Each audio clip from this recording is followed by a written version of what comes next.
បាទគ្រប់សួស្តីបងប្អូនទាំងអស់គ្នាហ្នឹងហើយថ្ងៃនេះថ្ងៃអាទិត្យហ្នឹងហើយមានអីចែកម្លែកទេហ្នឹងហើយគាត់ថាចង់ចែកម្លែកអំពីឃើញ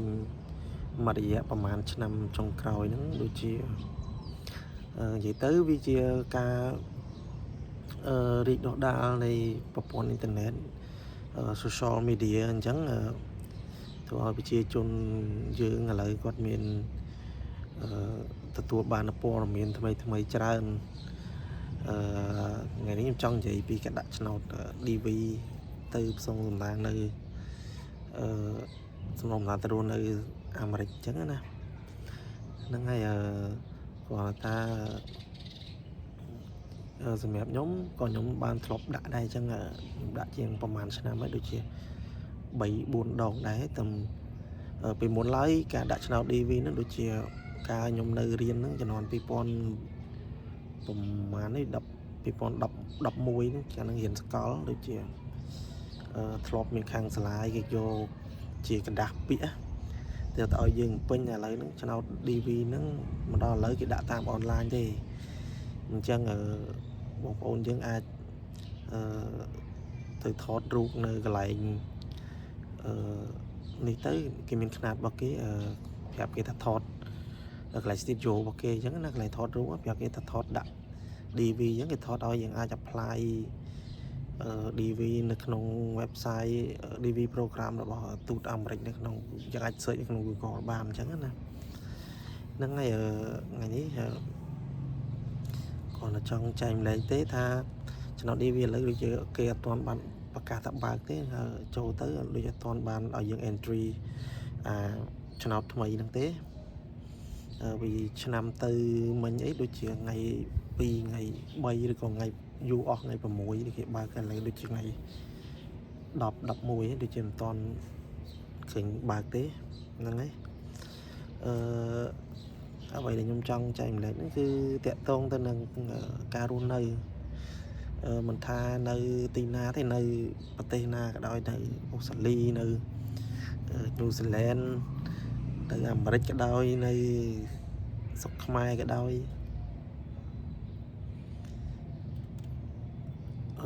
និយាយទៅបើសិនជាយើងមិនមាននៅជំនាញឬក៏ការតស៊ូទេគឺទោះតែយើងទៅដល់ណាក៏យើងមិនអាចមានអនាគតល្អដែរណាសម្រាប់ជាយោបល់ខ្ញុំទេព្រោះថានៅអាមេរិកឬក៏នៅប្រទេសក្រៅនៅពេលដែលយើងទៅនៅដំបូងឡើយគឺចាប់ផ្ដើមពី0ដូចគ្នាគឺតាក់ទងទៅនឹងបើសិនជាយើងអត់សូវប្រកែកភាសាយើងត្រូវតែរៀនភាសាយើងត្រូវទៅរៀនប្រឡងយកបានបើកបរដើម្បីអាចបើកបរយានយន្តទៅកន្លែងណាទៅធ្វើការទៅអីចឹងណាគាត់ថានៅក្នុងប្រតិវត្តវាបានច្រើននៅខេត្តប្រទេសហ្នឹងប្រតិវត្តបានច្រើនតែខ្ញុំគិតថាការចំណាយក៏ច្រើនដែរព្រោះខ្ញុំធ្លាប់មានបងប្អូនគាត់ទៅប្រាំងទៅអាមេរិកទៅអីឬមានមិត្តភ័ក្តិមានអីគាត់ធ្លាប់និយាយដែរថាការចំណាយវាអត់ដូចនៅខ្មែរយើងទេហើយដូចជាយើងចូល supermarket អីធ្វើម្ហូបមួយពេលវាអាចអស់ច្រើនជាងនៅនេះគុណ2គុណ3ហ្នឹងខ្ញុំអត់ដឹងមិនដែរព្រោះខ្ញុំអត់ដែរបានទៅដែរអញ្ចឹងគាត់ថាជាក់ស្ដែងនៅទីណាក៏ដោយទី1យើងត្រូវតែចេះធ្វើការតស៊ូ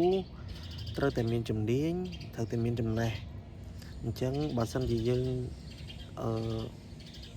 មិនបានរៀនសូត្របានជ្រៅជ្រះទេយើងអាចហើយបើមានបំណងចង់ទៅនៅស្រុកក្រៅជាយោបល់ខ្ញុំថាគួរតែរករៀនជំនាញណាមួយឧទាហរណ៍ថាដូចធ្វើខាងសាឡនជាងកញ្ចក់ឬក៏ជំនាញមេកានិកណាផ្សេងជាងឡានជាងម៉ូតូជាងទូរស័ព្ទជាង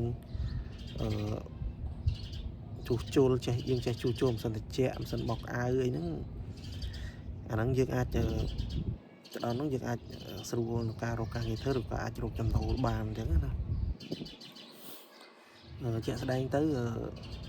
ឡូវហ្នឹងតាក់ទី12តំប្រឡងចប់ថ្មីទេហើយក៏មានបងប្អូនមួយចំនួនដែរដែលបានប្រឡងជាប់អី នឹងអបអរសាទរដល់បងប្អូនដែលបានប្រឡងជាប់ហើយសម្រាប់បងប្អូនដែលប្រឡងជាប់ហ្នឹងក៏កុំ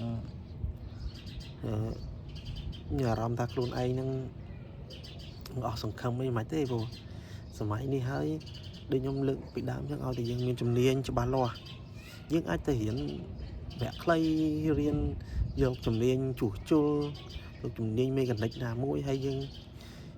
ធ្វើការបដើយើងរៀនបន្តបញ្ញាបត្ររោងបដើក៏បានឬក៏យើង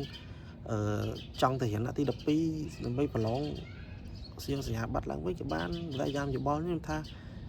យើងគួរតែ apply យករៀនសញ្ញាបត្របញ្ញាបត្ររងសិនទៅធ្វើការបដើហើយ